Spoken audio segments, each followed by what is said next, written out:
Chicken changezi হলো মুঘল সাম্রাজ্যের সময়কালের একটি রেসিপি। চেঙ্গিস খানের শাসনকালে এই রেসিপিটি তৈরি হয়েছিল বলে ওনার নাম অনুসারে এই রেসিপিটির নামকরণ করা হয় চিকেন চেঙ্গিজি।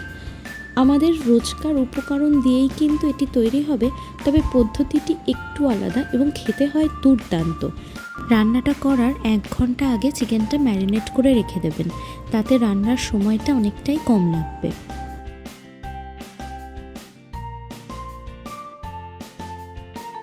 তেলের মধ্যে আদা রসুনটা ভাজা হয়ে গেলে পেস্ট করে রাখা টমেটো দিয়ে ভালো করে কষতে থাকবেন। তারপরে ওই যে পেঁয়াজ আর কাজু বাদামটা বেটে রেখেছিলেন সেটা দিয়ে ভালো করে কষিয়ে নেবেন।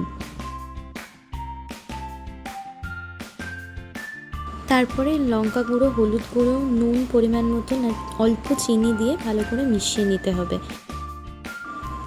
মশলা কষানো হয়ে গেলে তারপর ম্যারিনেট করে রাখা চিকেনগুলো দিয়ে অল্প নাড়াচাড়া করে উপর থেকে গরম মশলা ছড়িয়ে আর একটু কষিয়ে নিয়ে পরিমাণ মতন গরম জল দিয়ে মাংসটা সেদ্ধ হওয়া পর্যন্ত অপেক্ষা করবেন। মাংস সেদ্ধ হয়ে গেলে উপর থেকে কাসুরি মেথি আর গরম মশলা ছড়িয়ে দিন, তাহলেই আমাদের চিকেন চেঙ্গিজি রেডি।